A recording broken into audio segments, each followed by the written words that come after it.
Τι θα συμβεί αν ενωθούν Ελλάδα και Τουρκία? Αυτός είναι ο τίτλος της σημερινής εκπομπής και νομίζω ότι ακόμα και αν περιμένετε 200 χρόνια δεν πρόκειται σε αυτή τη χώρα να βρείτε κανέναν άλλον που να έχει τα κότσια να κάνει μια εκπομπή σαν τη σημερινή, και νομίζω ότι πρέπει να είναι και η πρώτη φορά που γίνεται στα χρονικά της ελληνικής ιστορίας και του ελληνικού φυσικά YouTube μια εκπομπή σαν τη σημερινή.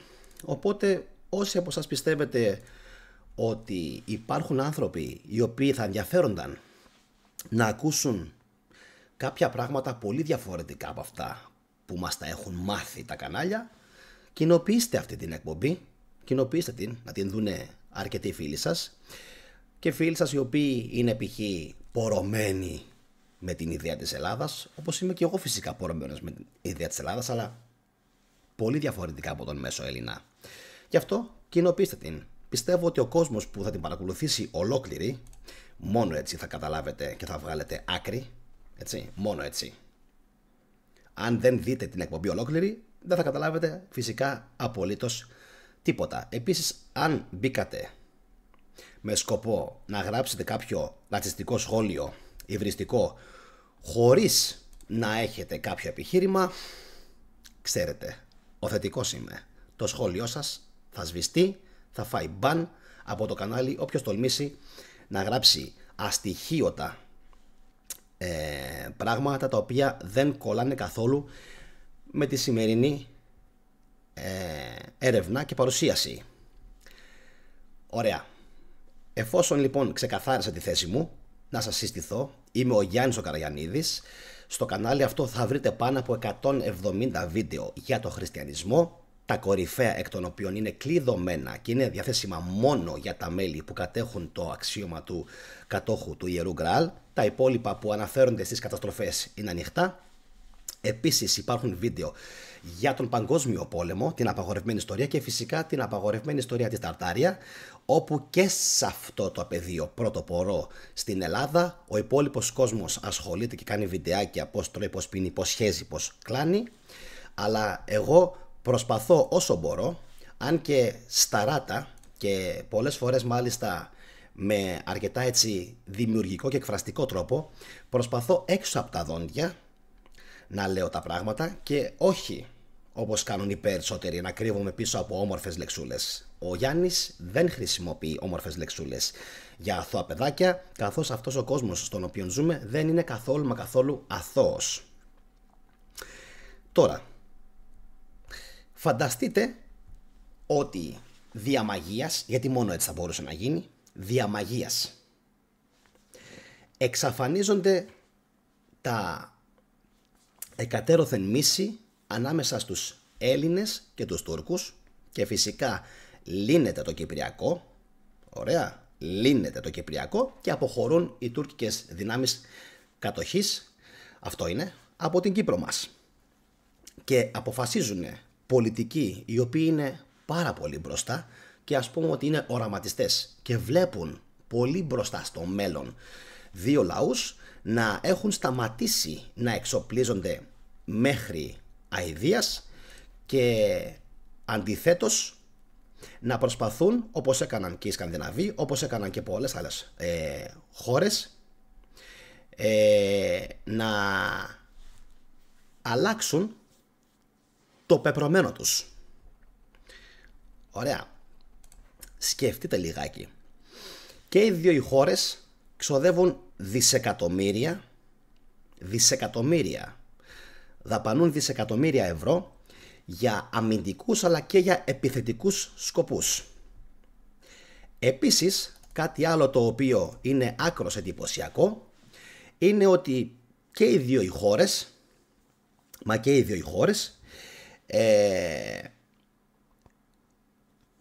πώς να το θέσω, να το πω περιβάλλονται από εχθρούς, θα το πω και έτσι. Και όλος τυχαίως, ενώ περιβάλλονται από εχθρούς, είναι και εχθροί μεταξύ τους. Και μαντέψτε ποιο είναι σε όλα αυτά το πραγματικά απίστευτο. Είμαστε σύμμαχοι στο ΝΑΤΟ. Είμαστε σύμμαχοι στο ΝΑΤΟ. Και αυτό είναι κάτι το οποίο δεν το έχει σκεφτεί κανείς. Είμαστε σύμμαχοι στο ΝΑΤΟ. Το επαναλαμβάνω αυτό. Η Τουρκία είναι η μόνη μουσουλμανική μη χριστιανική χώρα η οποία είναι, επαναλαμβάνω, στο ΝΑΤΟ. Που σημαίνει ότι αν μπορούσαν οι δύο λαοί, και φυσικά μεταξύ ηλιθείων θα υπάρχουν άνθρωποι οι οποίοι θα μπουν σε αυτή την εκπομπή, θα δουν 2 δευτερόλεπτα, το πολύ ως 2 λεπτά, και θα αποχωρήσουν γιατί είναι αυνανιστές. Εγώ τους αποκαλώ αυτούς τους ανθρώπους. Ήδη έκαναν την παρουσία τους και στο live chat κάποιοι από αυτούς. Από αυτούς μην περιμένετε πολλά. Λοιπόν, να περιμένετε πολλά όμως από ανθρώπους οι οποίοι τολμάνε να σκεφτούν όπως εγώ το κάτι παραπάνω. Και αν κάνετε υπομονή και μείνετε μέχρι το τέλος, ίσως τελικά μάθετε από τη σημερινή εκπομπή και κάτι που αξίζει. Πρώτον, και στους Έλληνες και στους Τούρκους έχει κάνει μεγάλη ζημία η θρησκεία. Δεύτερον, και στους Έλληνες και στους Τούρκους, ειδικά όμως στους Έλληνες, θα το τονίσω αυτό, αλλά και στους Τούρκους, έχει κάνει πολύ μεγάλη ζημία η ιστορικο-κοινωνικο-πολιτικο-θρησκευτική προπαγάνδα. Που σημαίνει ότι και οι δύο οι λαοί αυτοί μαθαίνουν από τη στιγμή που θα γεννηθούν πώς να μισούν ο ένας τον άλλον. Όμως υπάρχει κάτι άλλο από αυτό που σου έχουν μάθει. Και δεν είναι ακριβώς έτσι όπως το λένε. Οι Τούρκοι δεν είναι αυτοί οι αιμοβόροι της ιστορίας πριν από 200 και 300 χρόνια όπως μας τα παρουσιάζουν στα χρονικά οι ιστορικοί. Ή δεν είναι πλέον. Το λέμε και έτσι. Δεν είναι. Επίσης έχω φίλο μου Ρώμιο, ο οποίος είναι χριστιανός ορθόδοξος μέχρι το κόκαλο. Εντάξει, ο Γιώργος φεύγει ήδη με μπαν, καθώς χαρακτήριζε τους Τούρκους Μόγγολους. Οι Τούρκοι δεν είναι Μόγγολοι. Οι Τούρκοι δεν είναι Μόγγολοι. Το περίμενα ότι θα μπουν άτομα τα οποία θα σχολιάζουν ό,τι να είναι. Άτομα τα οποία δεν έχουν γράψει, δεν έχουν διαβάσει ποτέ κάτι ουσιώδες. Οι Τούρκοι δεν είναι Μόγγολοι. Φίλοι μου, καμία σχέση. Αν δεν έχεις πάει στην Τουρκία, δεν μπορείς να εκφράσεις άποψη. Εγώ επειδή πήγα στην Τουρκία και επειδή, όπως έλεγα και πριν, πήγε και ο φίλος μου ο Στέφανος στην Τουρκία, είπε το εξής απίστευτο και θέλω να το σημειώσετε από τώρα. Αυτό που μου είπε ο φίλος μου ο Στέφανος, ο οποίος, επαναλαμβάνω, είναι χριστιανός ορθόδοξος μέχρι και το κόκαλο. Τι μου είπε, ξέρετε? Οι πιο φιλέλληνες στον κόσμο. Για τους Τούρκους. Και κάθομαι, δηλαδή το σκεφτόμουν αυτό πάρα πολύ καιρό. Λέω δεν γίνεται, πρέπει να κάνω μια εκπομπή. Αν πας μου λέει στη Σμύρνη, μπορεί να δεις 2.000 άτομα να χορεύουν σιρτάκι στο δρόμο. Και μου έχει και βίντεο ο Στεφάνος και μου το δείχνει. Όπου υπάρχουν 400-500 άτομα τα οποία χορεύανε σιρτάκι στη μέση του δρόμου. Και λέω είναι δυνατόν? Μου λέει εκτός από αυτό, αν τους μιλήσεις στα τουρκικά και τους πεις ξέρω εγώ είμαι Έλληνας και όλα αυτά, λέει παραδόξως, ενώ περιμένεις να σε κοιτάξουν με απόστροφη και να πούνε Γιουνάν, λέει οι 90 στους 100, όπως ακριβώς το έζησα και εγώ στην Τουρκία, προσέξτε, έζησα και ρατσισμό, αλλά οι 9 στους 10 δεν ήταν ρατσιστές. Γιατί αν έρθουν Τούρκοι στην Ελλάδα, πόσο της 100 τους αντιμετωπίζει φιλικά? Πολύ πολύ λιγότεροι από αυτούς που αναφέρω εγώ. Λοιπόν, οπότε φεύγει αυτό το πράγμα. Έτσι. Επίσης, αν αναρωτιέστε για ποιο λόγο κάνω αυτή την εκπομπή, είναι τα 2 μέχρι 8 εκατομμύρια γενίτσαροι που υπάρχουν στην Τουρκία και υπάρχουν πάρα πολλοί καλλιτέχνες στην Τουρκία, από καλλιτέχνες μέχρι ηθοποιούς, μέχρι ζωγράφους, ποδοσφαιριστές, αθλητές, ό,τι μπορεί να βάλει ο νους σου, οι οποίοι είναι όλοι γενίτσαροι, είναι καστανοί, μεσογειακών χαρακτηριστικών και δεν έχουν καμία απολύτως σχέση με αυτό το μογγολικό που θα βρεις από την Άγκυρα και μετά. Καθώς στην νότια Τουρκία, όπως ξέρετε όλοι, επικρατεί φυσικά το στοιχείο το κούρδικο στην νότια Τουρκία. Προς τα μέσα επικρατεί αυτό το σχιστομάτικο έτσι λίγο, το αυγανοτουρανικό, έτσι, με κάποια γονίδια ας πούμε από τη Μογγολία, αλλά μην απορείτε γι' αυτό. Μογγολικά γονίδια υπάρχουν και στη Θεσσαλία μέχρι και σήμερα. Τι να λέει αυτό, πάρα πολλοί Έλληνες έχουν σχιστά μάτια, αλλά είναι Ορθόδοξοι, Χριστιανοί, είναι, έτσι δηλώνουν φυσικά ελληνικής υπηκότητας και δεν έχουν καμία απολύτως σχέση με την Τουρκία, έτσι, ούτε είναι απόγονοι τους, είναι Έλληνες. Λοιπόν, θα το δείτε πολύ συχνά αυτό, επαναλαμβάνω, στη Θεσσαλία, στον Κάμπο να συμβαίνει. Ωραία, οπότε το ξεκαθαρίζω αυτό. Φεύγει. Τώρα, φανταστείτε, επαναλαμβάνω, να φύγει το βαθύ κράτος της Τουρκίας, να φύγει το σουνιτικό πολιτικό Ισλάμ, να φύγει φυσικά η λέλαπα που μαστίζει την Ελλάδα. Ξέρετε εσείς ποια είναι η λέλαπα που μαστίζει την Ελλάδα, έτσι. Λοιπόν, και αρχίζουν ξαφνικά οι άνθρωποι να βρίσκονται και να σχεδιάζουν από κοινού το μέλλον των δύο χωρών τους. Φανταστείτε λοιπόν τώρα να αναπτύξουν μια στρατηγική, μια κοινή στρατηγική, έτσι, και σιγά σιγά να αρχίσουν να μπαίνουν στο χώρο και οι υπόλοιπες χώρες οι οποίες είναι εδώ κοντά. Και φυσικά αναφέρομαι στους Βόσνιους, οι οποίοι είναι φιλότουρκοι, η Αλβανία, που είναι άκρως απαραίτητη, και επαναλαμβάνω να έχουν φύγει τα στρατεύματα από την Κύπρο και φυσικά να μπαίνει στο παιχνίδι και η Κύπρος ολόκληρη. Όπως καταλαβαίνετε, ένα τέτοιο εγχείρημα θα ήταν πραγματικά τρομερό, καθώς με τη μία θα μπορούσαμε να ασχοληθούμε με όλους τους θαλάσσιους πόρους που υπάρχουν εδώ πέρα και φυσικά τους οποίους δεν μας αφήνουν οι φίλοι μας οι Ευρωπαίοι, οι εταίροι μας που μας έχουν εμάς για εταίρες τους. Το πιάνετε το υπονοούμενο? Επαναλαμβάνω, οι φίλοι μας, οι εταίροι μας, οι Ευρωπαίοι και οι Αμερικανοί που μας έχουν εμάς ως εταίρες ιερόδουλες τους, πολύ ωραία, και ας πούμε ότι συμφωνούμε, ας πούμε ότι και οι Τούρκοι έρχονται στα σικαλά τους και λέμε εμείς δεν θέλουμε 50-50.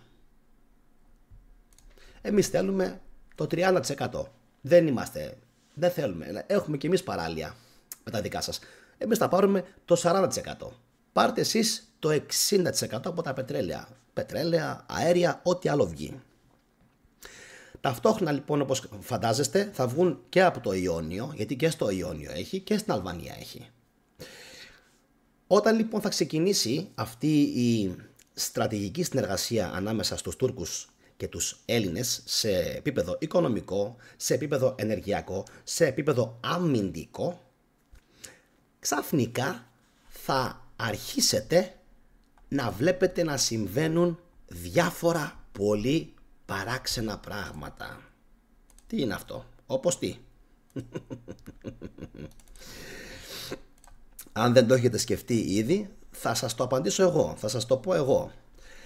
Αυτό που θα αρχίσει λοιπόν να συμβαίνει μετά από λίγο καιρό είναι, για παράδειγμα, να σου βομβιστική επίθεση, για παράδειγμα, την ώρα της προσευχής από Έλληνα και καλά Ορθόδοξο, και καλά σας λέω τώρα, ο οποίος πήγε και βομβαρδίστηκε, ξέρω εγώ, και πήρε μαζί του 30-50 άτομα. Και φυσικά αμέσως μετά θα ακολουθηθεί όλο αυτό από έναν Τούρκο εξτρεμιστή, ο οποίος το έκανε. Π.χ. των Γκρίζων Λύκων, σεσημασμένος των Γκρίζων Λύκων, και πήγε σε Ορθόδοξη Εκκλησία και με Καλάσνικοφ θέρισε τόσο κόσμο και το καθεξής. Αν φυσικά είστε αρκετά έξυπνοι, όπως θέλω φυσικά να πιστεύω, είναι το κοινό της θετικής δοπαμίνης που με παρακολουθεί εδώ και πάρα πολλά χρόνια, αυτά όλα θα είναι ενορχιστρωμένα από τους φίλους μας από την άλλη πλευρά του Ατλαντικού ωκεανού. Εν ολίγης, είτε κάποιο πρόγραμμα πλύσης εγκεφάλου, είτε κάποιο πρόγραμμα πίεσης προς συγκεκριμένα άτομα να δράσουν με συγκεκριμένο τρόπο, Γιατί? Για να δημιουργήσουν έχθρα ανάμεσα σε αυτούς τους δύο. Τώρα, γιατί όλα αυτά όμως είναι τόσο σημαντικά, πιστεύετε? Γιατί δεν πρέπει ποτέ να γίνει αυτό το πράγμα? Γιατί συμφέρει πάρα πολύ τη Δύση για πολλούς λόγους. Ο πρώτος λόγος, εννοείται, είναι για να μην μπορεί η Ελλάδα να έχει απευθείας πρόσβαση στις πρώτες ύλες. Αν ξέρετε, η Τουρκία είναι πάρα πολύ δυνατή χώρα στις πρώτες ύλες, όπως ήμασταν και εμείς την 7ετία. Λοιπόν, οπότε θα μπορούσε μετά από λίγα χρονάκια να δημιουργηθεί τέτοιο βιομηχανικό και βιοτεχνικό υπόβαθρο που πραγματικά μετά από λίγο καιρό θα άλλαζε εντελώς το οικονομικό σκηνικό και στην Ελλάδα αλλά και στην Τουρκία. Θα έρχονταν από την Τουρκία πρώτες ύλες και χέρια εργατικά. Στην δε Τουρκία θα πήγαιναν όλοι οι εγκέφαλοι της Ελλάδας και θα υπήρχε συνεχώς αυτό το brain drain ουσιαστικά, αλλά δεν θα είναι brain drain. Γιατί δεν θα είναι brain drain? Γιατί δεν θα φεύγουν στην άλλη άκρη του ωκεανού, θα είναι εδώ δίπλα και θα πηγαίνουν έρχονται και οι Έλληνες και οι Τούρκοι. Και αν δεν έχετε καταλάβει αυτό που συμβαίνει, ήδη στην Ελλάδα ζουν πάρα πολλοί Τούρκοι επιχειρηματίες. Πάρα πολλοί Τούρκοι επιχειρηματίες ζουν στην Ελλάδα και φυσικά υπάρχει και ένα background με λίγη μαφία. Αυτό που είναι όμως το ζητούμενο είναι ότι δεν υπάρχει περίπτωση, ακόμα κι αν οι δύο λαοί που τόσο πολύ, επαναλαμβάνω, οι Τούρκοι αγαπάνε τους Έλληνες, και επαναλαμβάνω δεν είναι δικά μου λόγια, είναι λόγια φίλου μου Ορθόδοξου Χριστιανού που πήγε και ταξίδεψε, έκανε 3,5, προσέξτε λίγο τι σας λέω, έκανε 3.500 χιλιόμετρα. Ακούστε λίγο τον αριθμό, αφού γραστείτε λιγάκι. Στην Τουρκία 3.500 χιλιόμετρα οδικός με τον φίλο του τον Τόλγα και έπαθε το σοκ της ζωής του. Γιατί όπου και να πήγαινε, με το που τους έλεγε ότι ήταν Έλληνας, αυτοί τρελαίνονταν. Και λέει, δεν μπορώ να το εξηγήσω. Πώς είναι δυνατόν? Εγώ είχα μια εντελώς λανθασμένη και άλλη εικόνα για τους Τούρκους. Μια εντελώς άλλη εικόνα. Πώς εξηγείται λοιπόν αυτό το πράγμα? Ότι αυτό τα λέει ο ίδιος ο Στέφανος, έτσι, ο ίδιος που είναι χριστιανός, επαναλαμβάνω, μέχρι το κόκαλο. Λέει, δεν μπορώ αυτό να το εξηγήσω. Έκατσε λοιπόν ο Στέφανος και διαβάζει πάρα πολύ. Το παλικάρι διαβάζει πάρα πολύ. Έκατσε λοιπόν και βρήκε σε κάποια ιστορικά σπαράγματα κάποιες δηλώσεις, προσέξτε λίγο τώρα τι σας λέω, Τούρκων οι οποίοι έγραψαν για τους Έλληνες. Εντάξει, Τούρκοι που έγραψαν για τους Έλληνες. Ξέρετε, σε κάποια στιγμή όταν συνέβαινε η ανταλλαγή των πληθυσμών ανάμεσα στην Ελλάδα και την Τουρκία, τι γνώμη είχαν οι Τούρκοι για τους Έλληνες? Λέγανε λοιπόν σε κάποια φάση, και κάποια στιγμή θα σας το δείξω κιόλας, το απόσπασμα αυτό από το βιβλίο, είναι τουρκικό το βιβλίο, τουρκικό. Λέγανε λοιπόν οι ίδιοι οι Τούρκοι για τους Έλληνες οι οποίοι αναχωρούσαν από την Τουρκία, φεύγει ο Χρυσός, φεύγουν οι κυμπάριδες, τους Έλληνες εννοούσαν, φεύγουν οι άρχοντες, οι ευγενείς μας. Ακούστε λίγο τώρα τι λεξιλόγιο χρησιμοποιεί ο τύπος. Οι άρχοντες, οι ευγενείς μας, φανταστείτε λοιπόν πόσο επίπεδο είχαν αυτοί οι άνθρωποι, και μας φέρνουν τον μόλιβδο. Και μας φέρνουν τον μόλιβδο. Αναφερόμενοι, επαναλαμβάνω, στην άφιξη Τούρκων από την Ελλάδα στην Τουρκία και την αναχώρηση των Ελλήνων από τη Μικρά Ασία. Φεύγουν οι ευγενείς άρχοντές μας, ο Χρυσός και μας φέρνουν τον μόλιβδο. Πού είναι λοιπόν τα στοιχεία του ρατσισμού? Φυσικά και υπάρχουν στοιχεία ρατσισμού. Δεν συζητάμε ότι δεν υπάρχουν. Εδώ όμως τώρα μιλάμε για τις λαϊκές μάζες, για τους ανθρώπους οι οποίοι είχαν να κάνουν σε καθημερινή βάση με τον άλλον. Και ξέρετε ποιο είναι το μεγαλύτερο πρόβλημα? Το μεγαλύτερο πρόβλημα που το διαπιστώνω κάθε φορά που προσπαθώ να μιλήσω για τα θέματα αυτά είναι το εξής, ότι την μεγαλύτερη ζημιά την κάνουν είτε τα μέσα μαζικής εξαπάτησης είτε η πολιτική.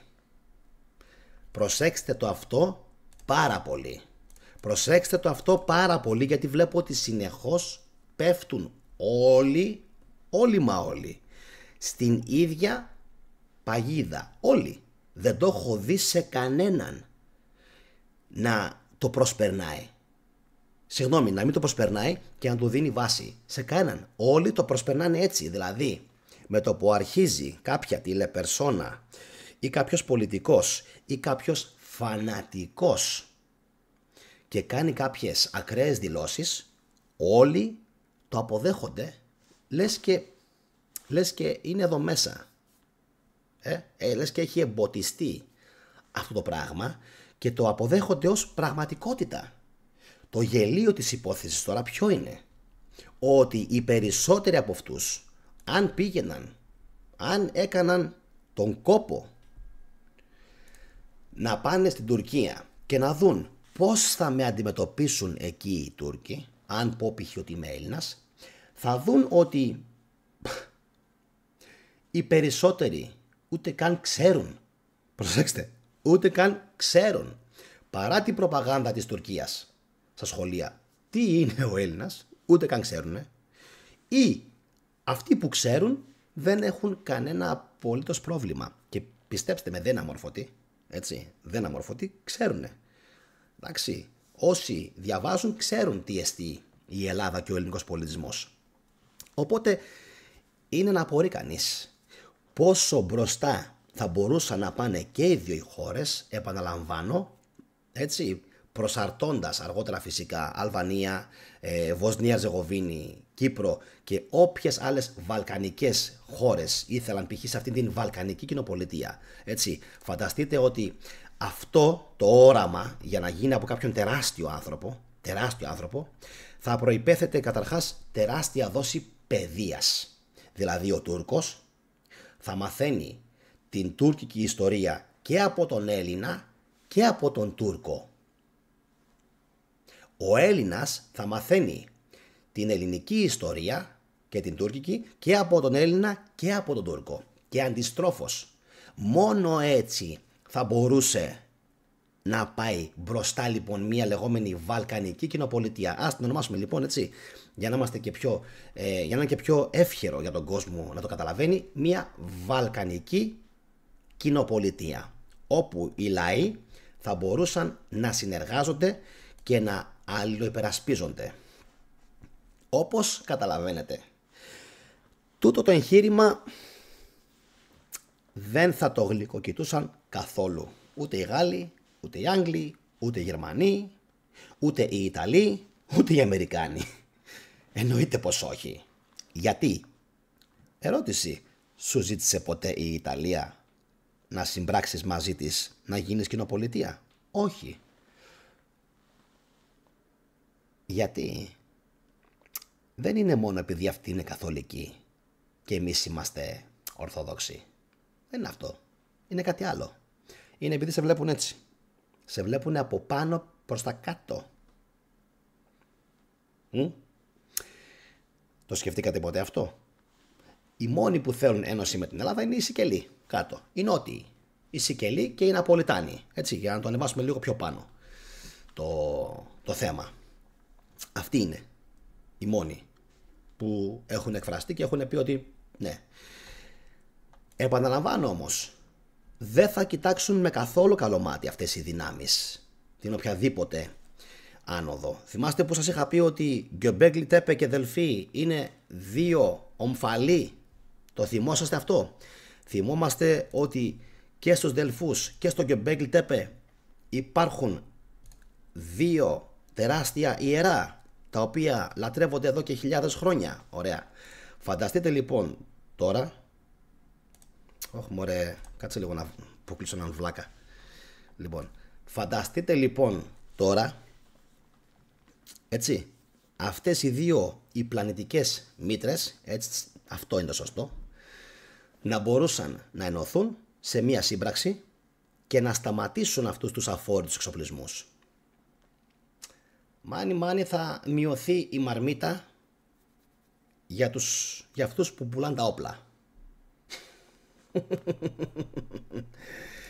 Και αν μειωθούν τα χρήματα για αυτούς που πουλάνε τα όπλα και λέγανε για παράδειγμα είτε οι Έλληνες είτε οι Τούρκοι ότι εμείς θέλουμε να ρίξουμε χρήματα, για παράδειγμα, στην ποίηση, τη ζωγραφική, τον αθλητισμό, αρχιτεκτονική, επιστήμες, να φτιάχνουμε από κοινού π.χ. Μπαϊρακτάρ, να φτιάχνουμε κι εμείς Πάντσερ, να πάρουμε ας πούμε γερμανική τεχνολογία, να φτιάξουμε κι εμείς ρε φίλε τάγκς, γιατί τα φτιάχνουμε μόνο εκείνοι. Λοιπόν, θέλω να μπορεί να κινηθεί η οικονομία της Ελλάδας. Βλέπετε λοιπόν ότι δεν το θέλουν αυτό και δεν θα τους άρεσε καθόλου. Καθόλου. Τι θα συνέβαινε? Ας πάρουμε λοιπόν ως ενδεχόμενο ότι οι Τούρκοι και οι Έλληνες ενώνονταν. Πιστεύω ότι σε διάστημα μικρότερο από 3 έως 5 έτη, όταν θα έβλεπαν ότι αυτό το πράγμα γιγαντώνεται και ορθώνεται μπροστά ως νέα υπερδύναμη, όχι μόνο στην Μεσόγειο και στα Βαλκάνια, αλλά στην Ιφίλιο, προσέξτε το αυτό, Ιφίλιο, ποιοι άλλοι πιστεύετε θα στεναχωρούνταν πάρα πολύ από αυτήν την ένωση? Οι Ρώσοι. Οι Ρώσοι. Εννοείται οι Ρώσοι. Εννοείται. Όποτε είχαμε προστριβές με τους Οθωμανούς ή τους Τούρκους, ποιοι τριβούνε τα χεράκια τους? Έτσι.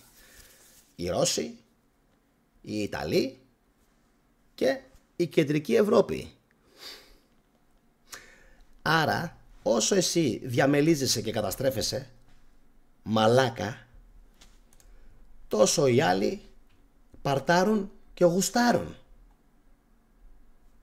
Το καταλαβαίνετε αυτό? Όσο εσύ διαμελίζεσαι και καταστρέφεσαι και έχεις υποκίνηση ρατσισμού, βίας, μίσους, διχόνοιας, τόσο οι άλλοι γουστάρουν και χαίρονται γι' αυτό. Και όχι μόνο αυτό. Και όχι μόνο αυτό. Ποιος μας λέει ότι σήμερα, τη στιγμή που μιλάω εγώ τώρα, δεν υπάρχουν άτομα είτε στο χώρο της θρησκείας, είτε στο χώρο της πολιτικής, είτε στα κανάλια, τα οποία δεν δουλεύουν προς αυτήν την κατεύθυνση? Χρειάζεται να υπενθυμίσω ότι κάθε μέρα ακούμε για παραβιάσεις τουρκικές στο Αιγαίο. Χρειάζεται να υπενθυμίσω ότι και οι Τούρκοι ακούνε κάθε μέρα από την Daily Sabah και από την Χουριέτ ακριβώς το ίδιο πράγμα για τους αιμοβόρους. Με ξέρεις εμένα, τους αιμοβόρους, τους κακούς τους Έλληνες,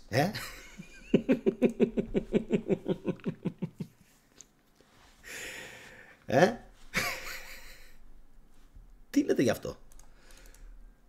Δηλαδή δεν είναι τρομερό ότι εδώ και πόσα χρόνια συμβαίνει αυτό το πράγμα? Και λες, για κάτσε λίγο ρε φίλε, γιατί να συμβαίνει αυτό το πράγμα? Γιατί από αυτήν την ρήξη οι μόνοι που έχουν να κερδίσουν είναι αυτοί οι οποίοι τα σχεδιάζουν όλα αυτά. Και για όσους από εσάς δεν ξέρετε ιστορία και μέχρι σήμερα ακόμα οι Έλληνες χτυπιούνται για ποιο λόγο δεν έχουμε τη Μικρά Ασία, θα σας πω ότι αυτό δεν ήταν στα σχέδια των μεγάλων. Και θα σας πω επίσης ότι δεν ήταν και στα σχέδια των μεγάλων να έχουν την Μικρά Ασία σήμερα οι Τούρκοι. Οπ. Εγκεφαλικό. Κάντε κοινοποίηση. Κοινοποίηση αυτή την εκπομπή να την δει κανένας άνθρωπος. Δεν θέλω να με παρακολουθούν οι νεαροί. Οι νεαροί έχουν αποδειχθεί ότι είναι εντελώς ηλίθιοι στην Ελλάδα. Δηλαδή ηλικίες κάτω των 20-25. Sorry παιδιά, όσοι με βλέπετε όντως και σε αυτήν την ηλικία, συγχαρητήρια. Όλοι οι υπόλοιποι είναι εντελώς ηλίθιοι και απλά δεν με παρακολουθούν ή μπαίνουν, γράφουν μια μαλακή και φεύγουν. Εντάξει. Οπότε, για σημειώστε το αυτό λιγάκι έτσι στο μυαλό σας. Να το θυμόσαστε ότι οι μεγάλες οι δυνάμεις δεν είχαν εξ αρχής σκοπό η Μικρά Ασία να παραδοθεί στους Τούρκους. Μήπως είχαν σκοπό η Μικρά Ασία να παραδοθεί στους Έλληνες? Ούτε.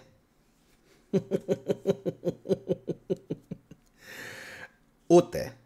Καμία σχέση.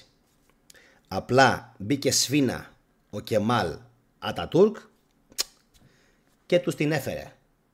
Και εκεί που καταστρεφότανε η Οθωμανική Αυτοκρατορία, ίδρυσε κάτι καινούριο.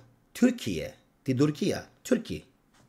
Η Οθωμανική Αυτοκρατορία, αν δεν το ξέρετε, δεν ήταν κατεξοχήν τουρκική.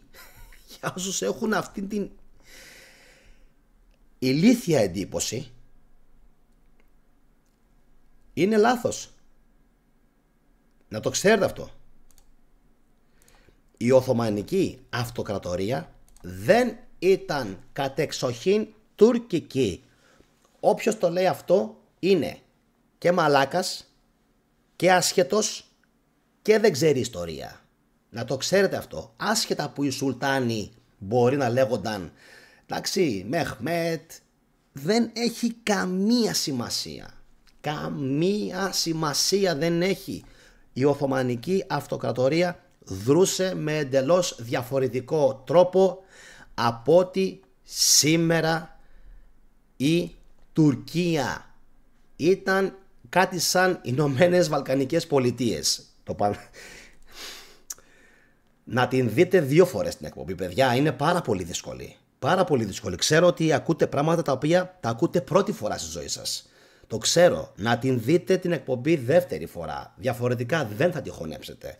Δεν θα την καταλάβετε. Δεν θα την εμπεδώσετε. Δεν θα γίνει κτήμα σας εδώ μέσα στην καρδιά. Γιατί πρώτα πρέπει εδώ να γίνει κτήμα και μετά να γίνει εδώ. Αν παρατηρήσετε λοιπόν την αρχιτεκτονική που υπάρχει μέχρι και σήμερα από την εποχή της Οθωμανικής Αυτοκρατορίας, βλέπουμε κάτι καταπληκτικό, ότι επικρατεί η λεγόμενη Ρωμαϊκή και Ελληνική. Τι είναι αυτό? Αποκοίημα από τους Ρωμαίους? Όχι φυσικά, όχι φυσικά. Ήταν πάρα πολύ ενεργό το ελληνικό στοιχείο επί Οθωμανικής Αυτοκρατορίας. Υπήρχαν και Πολωνοί και Ιταλοί και ό,τι μπορείς να φανταστείς. Οπότε μιλάμε για μια κοινοπολιτεία ουσιαστικά. Ότι ήταν αυτό το πράγμα. Άσχετα ποιοι ήταν πάνω, δεν έχει καμία σημασία. Αυτό από ένα σημείο και μετά πλέον είχε γίνει στερεότυπο. Απλά να είναι πάνω ας πούμε στο θρόνο οι Οθωμανοί, οι Σουλτάνοι. Αυτό ήτανε. Αυτό ήτανε. Η βάση, κάτι σαν το Βυζάντιο. Ναι, ήτανε πάνω από άλλους ξένους λαούς. Αυτό δεν καυχόμαστε μέχρι και σήμερα. Μέχρι και σήμερα καφιέται ο Έλληνας ακριβώς αυτό το πράγμα. Ότι ρε εσύ, πάνω ήταν οι Ρωμαίοι. Κάτω, ποιος έκανε το κουμάντο? Το κουμάντο στη ζωή, στα γράμματα, στις τέχνες. Ακόμα και αν τα κυνηγούσανε οι Ορθόδοξοι, ποιος το έκανε το κουμάντο? Εμείς. Πάντα. Και πολλοί άλλοι λαοί. Αλλά ήταν, επαναλαμβάνω, κοινοπραξία. Κανείς δεν μπορεί να πει τα μόνο δικό μας. Όποιος πει π.χ. ότι η Οθωμανική Αυτοκρατορία ήταν μόνο ένα πράγμα, ψεύδεται. Ήταν πολλά πράγματα. Πάρα πολλά πράγματα. Ωραία. Για σκεφτείτε λοιπόν πόσο ψέμα έχουμε φάει. Πόσοι γενίτσαροι υπάρχουν μέχρι και σήμερα στην Τουρκία και πόσο διαφορετικά θα μπορούσαν να ήταν τα πράγματα αν μας αφήναν. Για να επανέλθω και για να ολοκληρώσω όμως αυτό που είπα πιο πριν. Οι σύμμαχοι δεν είχαν ποτέ μα ποτέ σκοπό η Κωνσταντινούπολη, τα παράλια και μέχρι και την Άγκυρα να ανήκουν στους σημερινούς κατοίκους που τους αποκαλούμε Τούρκους. Είχαν σκοπό να τα πάρουν αυτοί. Ποιοι είναι αυτοί? Ποιοι είναι αυτοί? Ό,τι έκαναν στο Ιράκ, στη Συρία, στην Ουκρανία, στη Λιβύη, έτσι, είτε είναι Ρώσοι, mind you Putin, είτε είναι Άγγλοι, είτε είναι Γάλλοι, είτε είναι Αμερικάνοι, το ίδιο προσπάθησαν να κάνουν και στην διαμελισμένη και παραπέουσα πλέον Οθωμανική Αυτοκρατορία.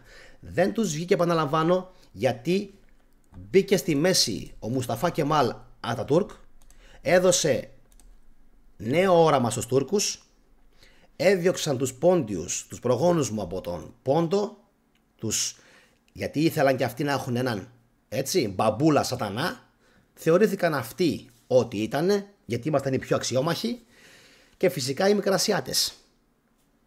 Εντάξει. Έκανε συμφωνίες. Τι συμφωνίες έκανε? Με τις δυνάμεις εκείνης της εποχής, φυσικά και με τους Ρώσους, έτσι, όσο και με τους Γερμανούς. Οι Άγγλοι και οι Γάλλοι, όσο και αν προσπάθησαν, έφαγαν σκότι πίπεν, και ουσιαστικά αυτό που έγινε ήταν να χάσουν αυτήν την σφαίρα επιρροής από την Τουρκία, έτσι, και ουσιαστικά δημιουργήθηκε μετά το νέο τουρκικό έθνος. Τους τα χάλασε λοιπόν τα σχέδια ο Κεμάλ Ατατούρκ. Και αν δεν έχετε καταλάβει τώρα γιατί τον λατρεύουν τόσο πολύ στην Τουρκία, αυτόν τον κοντό, έτσι, άμα το δείτε πόσο κοντός είναι, πραγματικά όσο μπόι δεν είχε, τόσο μυαλό είχε. Λοιπόν, μπήκε λοιπόν σφίνα αυτός ο τυπάκος και τους έκανε νέες, προσέξτε, νέες, κάτω από το τραπέζι, προτάσεις, συναλλαγές και το καθεξής, τους κέρδισε, και αυτό ήταν. Φυσικά έπρεπε να φύγουν από τη μέση οι Έλληνες, γιατί οι Έλληνες είχαν φτάσει μέχρι την Άγκυρα, και σου λέει, δεν γίνεται, τι κάνατε εσείς εδώ? Κάνατε σφαγές. Πήγατε μέχρι την Άγκυρα, και για να ξέρετε υπάρχουν ημερολόγια Ελλήνων στρατιωτών που τα γράφουν όλα αυτά, ότι έκαναν, θα σας τα διαβάσω στο μέλλον, τρομερές σφαγές οι Έλληνες και εις βάρος των Ελλήνων της Μικράς Ασίας και εις βάρος των Τούρκων, και γι' αυτό πάρα πολλοί από τους Έλληνες πρόσφυγες της Μικράς Ασίας, μαντέψτε, είναι αριστεροί. Τα λέει και ο Κουτούλας, ο Διαμαντής. Να τον παρακολουθείτε. Εγκυκλοπαίδεια είναι άνθρωπος. Τα λέει λοιπόν και ο Διαμαντής Κουτούλας. Εντάξει. Τόσο απλά είναι τα πράγματα. Τόσο απλά. Αν όμως πρέπει κάποιος να μιλήσει για υπαρκτό και ουσιαστικό μίσος, no. Δεν υπάρχει. Δεν υπάρχει. Μεταξύ, τουλάχιστον αυτά που έχω ζήσει εγώ. Αυτό το οποίο υπάρχει όντως, ποιο είναι?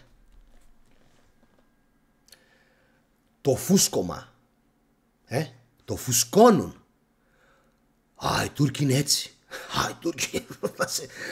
Οι Έλληνες είναι έτσι. Δηλαδή παρουσιάζουν τα κανάλια και η προπαγάνδα και η γκρίζη λύκη τους Έλληνες ως αιμοδιψοί βρικόλακες.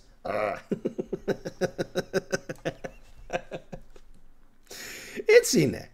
Και φυσικά με τον ίδιο ακριβώς τρόπο παρουσιάζονται και οι Τούρκοι στους Έλληνες, και φυσικά δεν υπάρχει τίποτα από όλα αυτά, δεν υπάρχει. Το μόνο πράγμα που υπάρχει ουσιαστικά είναι τι? ο εθνικισμός. Κακό πράγμα.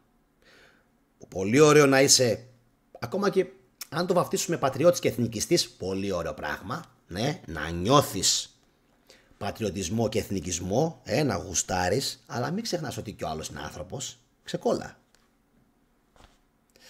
Τι σημαίνει αυτό?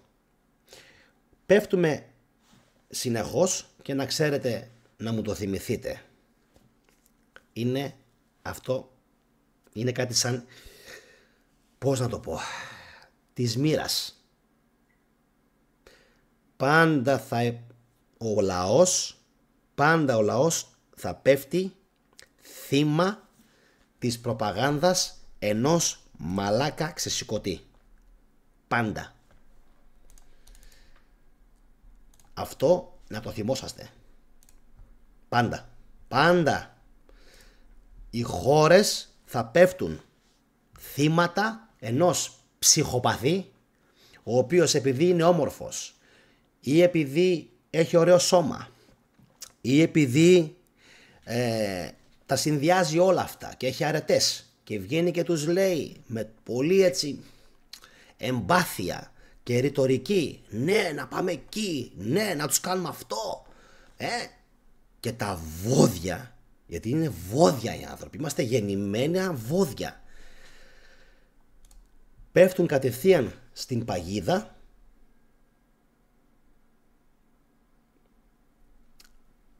και τον ακολουθάνε. Έτσι. Και τι γίνεται μετά? Έχουμε το γνωστό αιματοκύλισμα. Ποιος ο λόγος? Ποιος ο λόγος? Τώρα ας πούμε, έλεγα προχθές ότι είμαστε γελοί. Δεν έχει πέσει ούτε μία αμερικάνικη σφαίρα από Αμερικανό στρατιώτη εις βάρος Ρώσου στρατιώτη. Κοίτα λίγο τι σου λέω. Ούτε μία Ρώσος, Αμερικάνος να πυροβοληθούν έτσι. Εμείς όμως επειδή είμαστε γεννημένοι μαλάκες και γεννημένοι ηλίθιοι, έχουμε πιστέψει στο αφήγημα ότι οι Ρώσοι απειλήθηκαν από τους Αμερικάνους και το ΝΑΤΟ και ότι εισέβαλαν στην Ουκρανία. Επειδή όμως εμείς είμαστε τυποτένιοι και μικροί, δεν βρισκόμαστε εκεί στα τραπέζια τους όταν τα συζητάνε οι Αμερικάνοι με τους Ρώσους και λένε ας τους μαλάκες να πιστεύουν ότι εμείς πολεμάμε αδερφέ. Θα κάνουμε τον τέλειο διαμελισμό. Θα πάρω εγώ ο Ρώσος όλη την Ανατολική Ουκρανία. Θα πάρεις εσύ όλα τα δυτικά τα εδάφη. Θα τα αγοράσεις σε τιμή κόψοχρονιά. 1/20 της αξίας. Μάγκα, 1/20 της αξίας. Δηλαδή 1000 στρέμματα άφθονο, καρποφόρο σιτάρι, 1000 στρέμματα. Για παράδειγμα, ένα συμβολικό ποσό. Το αγόραζες μέχρι χθες. Συμβολικό ποσό. Με 100.000 ρούβλια. Συμβολικό ποσό, έτσι. Το αγοράζεις τώρα με 2.000 ρούβλια. Και ποιος το αγοράζει? Ο Αμερικάνος. Αγοράζουν γη στην Ουκρανία, μαλάκες. Κοινοποιήστε αυτήν την εκπομπή. Πρέπει να την δει κόσμος πάση θυσία. Πάση θυσία.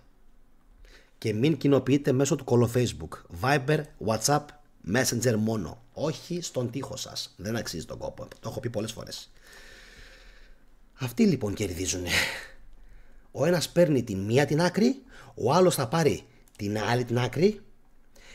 Όταν θα τελειώσει ο πόλεμος, θα υπάρχουν συγκεκριμένων συμφερόντων κατασκευαστικές που θα ανοικοδομήσουν την Ουκρανία. Θα είναι είτε αμερικανικών, σιωνιστικών, είτε ρωσικών συμφερόντων. Θα τους πουλήσουν ξανά όπλα, ξανά από την αρχή και οι μεν και οι δε, και θα τους ξανακάνουν στρατό. Θα βγάλουν κι άλλα 3 εκατομμύρια και ουσιαστικά μέσα σε 5 με 10 χρονάκια θα έχουν διαμελήσει και θα έχουν εξαφανίσει έναν ολόκληρο λαό, ένα ολόκληρο έθνος και έναν ολόκληρο εθνικό πλούτο. Και πάρτε εσείς τα αρχίδια μου.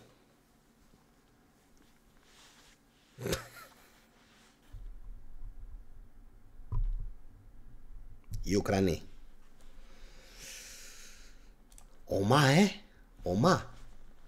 Ομά πράγματα. Ομές αλήθειες. Εσείς τι πιστεύετε ότι συμβαίνει? Ότι συμβαίνει κάτι άλλο? Ότι μισούνται οι Ρώσοι με τους Αμερικάνους? Από ποιους που? Για στάσου λίγο. Οι Ρώσοι με τους Αμερικάνους είχαν μίσος όσο υπήρχε μαλάκα ο κομμουνισμός μέχρι το 90. Άντε βαριά. Βαριά. Η σφαίρα επιρροής του κομμουνισμού μέχρι το 90. Σήμερα η Ρωσία έχει κομμουνισμό?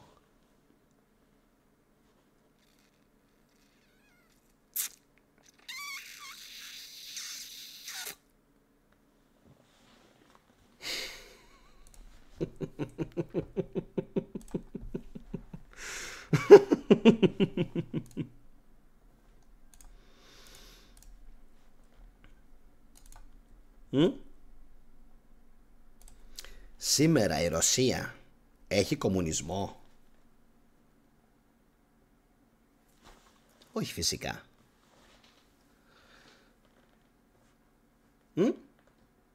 Τι έχουνε σήμερα? Θα σας πω τι έχουνε. Έχουνε, προσέξτε λίγο, στρατιωτική τυραννική ολιγαρχία. Ό,τι περίπου έχουν και οι Αμερικάνοι. Και θα σας το εξηγήσω αμέσως αυτό. Τι σημαίνει. Θα το επαναλάβω. Οι Ρώσοι σήμερα έχουν στρατιωτική δικτατορική ολιγαρχία. Γιατί συμβαίνει αυτό? Όποιος έχει διαβάσει τον Πολύβιο θα καταλάβει γιατί. Ολιγαρχία γιατί όλα τα κεκτημένα των κομμουνιστών που τα είχαν κρατικοποιήσει τα πήρανε λίγοι ολιγάρχες, λίγοι μάγκες, αρχικά με ιδιωτικούς στρατούς και στη συνέχεια έγιναν ζάμπλουτοι δισεκατομμυριούχοι. Και δικτατορική γιατί? Γιατί δικτάτορας, όσο κι αν σας κάθεται εδώ, δικτάτορας είναι ο Βλάντιμιρ Πούτιν και οι ολιγάρχες του. Και για ποιο λόγο είναι στρατιωτική? Γιατί κάθε αντίδραση, κάθε αντίδραση και κάθε αντίσταση κόβεται με στρατό και με αστυνομία. Όλοι. Και φυσικά είναι και καπιταλιστές. Εννοείται. Αυτοί οι ολιγάρχες. Γιατί? Γιατί δεν έχουν απλώσει πλοκάμια μόνο στη χώρα τους. Αν τα είχαν μόνο στη χώρα τους, δεν θα είχαν σχέση με τον διεθνισμό. Κοίτα όμως να δεις που πρέπει αυτό το αγαθό, το ενεργειακό, το αέριο, το πετρέλαιο και τα όπλα και τα πάντα να εξαχθούν σε άλλες χώρες. Οπότε τι γίνεται? Τι είναι αυτοί όλοι? Διεθνιστές είναι. Εγώ απορώ γιατί ο κόσμος δυσκολεύεται να τα καταλάβει. Απορώ με μερικούς. Και όχι μόνο αυτό. Είναι ακόμα χειρότεροι από τους Αμερικάνους. Στην Αμερική πάλι, πρόσεξε με λίγο. Αν πας εσύ, μπορεί και να πλουτίσεις. Να τα καταφέρεις. Έχουν ακόμα αρχές δημοκρατίας. Για πάνε κάτω στη Ρωσία. Για πάνε κάτω στη Ρωσία. Κλακ. Κλακ. Κλακ. Θα έρθουν οι μαφιόζοι των ολιγαρχών και σε έχουν φάει σε 24 ώρες. Σε έχουν βρει, σε έχουν εντοπίσει και σε έχουν φάει σε 24 ώρες. Έχω άδικο. Έχω άδικο. Αν έχετε πάει ποτέ στη Ρωσία, μπορείτε όσοι έχετε πάει Ρωσία να το επιβεβαιώσετε. Αυτό. Άρα, αν είστε έξυπνοι, άνθρωποι έξυπνοι, και θέλετε να σας λογαριάζω και να σέβομαι την άποψή σας, κάντε μου μια χάρη. Κάντε μου μια χάρη. Δείτε αυτήν την εκπομπή 2 και 3 φορές. Γιατί? Όχι επειδή είμαι έξυπνος. Επειδή αυτά που λέω δεν θα σας τα πει κανένας μέχρι να πεθάνετε. Μπορεί κάποιος να τα ακούσει από μένα και να σας τα ξαναμεταφέρει σαν δεύτερη, τρίτη φωνή, αλλά όπως σας τα λέω εγώ, με το μυαλό, με την καρδιά, με το συναίσθημα που τα λέω και με την ευφυΐα και με την νοημοσύνη που τα λέω, δεν θα τα ακούσετε ποτέ από κανέναν. Γι' αυτό θα έπρεπε οι λαοί να μην τρώνε το παραμύθι της προπαγάνδας, να μην τρώνε το παραμύθι ότι μόνο, για παράδειγμα, μόνο οι Τούρκοι μας έκαναν κακό. Εμείς ήμασταν πάντοτε τέλειοι απέναντί τους. Ναι, νομίζεις.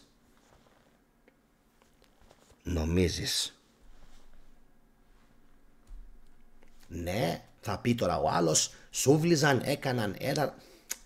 Και εμείς κάναμε. Και εμείς κάναμε και εμείς κάνουμε και εμείς είμαστε άτιμοι φάρα. Εντάξει, να τα λέμε όλα πως εδώ θες να πιστέψω δηλαδή ότι οι Έλληνες ήτανε αγαθοί και αθώοι και ότι οι Τούρκοι μόνο ήτανε οι κακοί που έκαναν καταστολή, ενώ βλέπω ότι σήμερα οι Έλληνες αλληλοσφάζονται και σφάζουν τους συγγενείς τους και σκοτώνουν και ξεπουλάνε γονείς, μανάδες, παιδιά, εκπορνεύουν τα παιδιά τους, τους πάντες. Τι λέτε? Για σκεφτείτε το αυτό. Αφού είμαστε τόσο καλοί και τόσο ευγενείς ράτσα εμείς οι Έλληνες, γιατί εκδίδεται το 10χρονο, 12χρονο παιδί στον κολονό?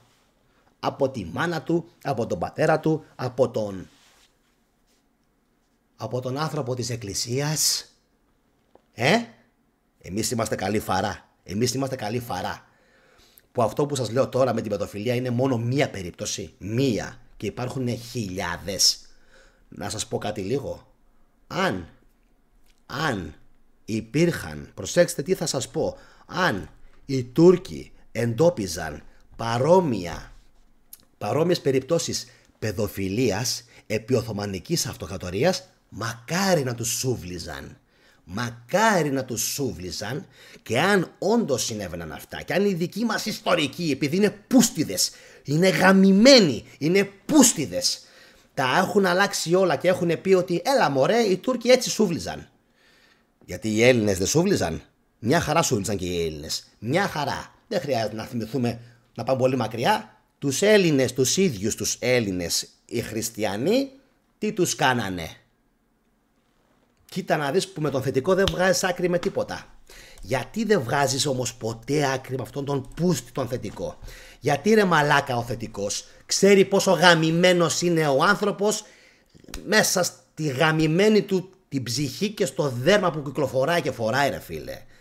Δεν θα με ξεγελάσεις σε μένα. Δεν είμαι εγώ σαν τα υπόλοιπα τα τσουτσέκια που μιλάς στο δρόμο. Δεν μπορείς σε μένα να με ξεγελάσεις ότι οι Έλληνες είναι οι ανώτεροι φίλοι πάνω στη γη. Δεν γίνεται να φάω εγώ τέτοιον παπά από σένα, όταν έχω δει χιλιάδες περιπτώσεις όπου οι Έλληνες οι ίδιοι, δεν χρειάζεται να αναφέρουμε τις τελευταίες περιπτώσεις, σκοτώνουν και δηλητηριάζουν οι ίδιοι τα παιδιά τους, μαλάκα. Οι ίδιοι. Και στους κόλπους της εκκλησίας, γι' αυτό και έχω κάνει τόσα βίντεο. Όχι για να πάω κόντρα στην εκκλησία, για να καθαρίσει η εκκλησία. Γιατί κανονικά η εκκλησία πρέπει να είναι τόπος όπου θα πηγαίνουν οι αγαθές, οι αγνές ψυχές. Γι' αυτό καθαρίστε τις βρώμικες ψυχές από τις εκκλησίες και να τους διώξετε στο διάολο να πάνε. Να πάνε να φύγουν από την εκκλησία. Στην εκκλησία να μείνουν μόνο οι αγνοί και οι καλοί παπάδες. Όλα τα υπόλοιπα, τα σούργελα, τους βρωμιάριδες, τους πούστιδες, τους παιδόφιλους, να τους κάνετε σόλιγγεν. να τους αποβάλλετε από την εκκλησία. Εντάξει, να τους διώξετε από την εκκλησία. Διώχτε τους. Διώχτε τους από την εκκλησία. Σόλιγγεν. Να φύγουνε μακριά. Να καθαρίσει αυτό το πράγμα. Να μπορεί ο άλλος που είναι πραγματικός πιστός με τα παιδάκια του να μπορεί να πηγαίνει στην εκκλησία και να βρίσκει καταφύγιο ψυχής, φίλε. Αυτό πρέπει να γίνει. Εντάξει. Οπότε θα το ξαναπώ. Αν που δεν πρόκειται να το βρείτε αυτό πουθενά, γιατί μάλλον έχουν πειραχτεί τα πάντα. Αν και τότε υπήρχαν περιπτώσεις παιδοφιλίας, όπως υπάρχουν σήμερα τόσες πολλές, και τους βρίσκανε οι Οθωμανοί αξιωματούχοι και τους σουβλίζανε, για μένα καλά τους κάνανε, φίλε. Για μένα πολύ καλά τους κάνανε. Εγώ δεν πρόκειται να χαϊδέψω κανενός Έλληνα τα αυτιά. Κανενός. Γιατί ξέρω τι κουβαλάει εδώ μέσα ο μέσος Έλληνας. Όταν εγώ που κοντεύω τα 40 μπαίνω μέσα στο μετρό και το τσουτσέκι το 15χρονο με κοροϊδεύει και με φτύνει και με πειράζει και με ειρωνεύεται πίσω από την πλάτη μου, που εγώ άμα γυρίσω και το πιάσω από το σβέρκο και το λαρίνκι μπορώ να το πνίξω σε 3 δευτερόλεπτα, μου κάνει εμένα έτσι, θα σκεφτώ εγώ ότι η Ελλάδα είναι κάποια χώρα με ανώτερη παιδεία? Του Καράμπελα τα αρχίδια είναι. Συγγνώμη κιόλας, αλλά του Καράμπελα τα αρχίδια είναι αυτή η χώρα. Με τέτοια τσογλάνια και τέτοια παιδεία. Άιντε τώρα. Αυτά είχα να σας πω. Ελπίζω η εκπομπή να σας άρεσε. Για πολύ γεραστομάχια. Το ξέρω. Ξαναδείτε την. Κοινοποιήστε την. Προς πάσα κατεύθυνση. Να την δει κόσμος. Αμερική, Γερμανία, Αυστραλία, Κύπρος. Να την δούνε άνθρωποι. Αν έχετε συγγενείς στο εξωτερικό, να τους τη στείλετε, να αλλάξουν γνώμη, να αρχίσουν σιγά σιγά να ξυπνάνε. Δεν είναι οι άνθρωποι στην Τουρκία αυτά τα μυθικά τέρατα που μας παρουσιάζουν. Φυσικά και το ίδιο και στην Ελλάδα. Ούτε και στην Ελλάδα υπάρχουν παντού μυθικά τέρατα που τρώνε ανθρώπους. Αυτά είχα να σας πω, παιδιά. Αν η εκπομπή σας άρεσε, κάνετε like. Αν δεν σας άρεσε, δεν πειράζει. Χαλάλι σας. Ρωμιοί είστε μερικοί. Ρωμιοί γεννηθήκατε, Ρωμιοί θα πεθάνετε. Έλληνας γεννήθηκα, Έλληνας θα πεθάνω. Αυτή είναι η διαφορά μας. That's the big difference. Καλό βράδυ σε όλους. Adios amigos. Ciao.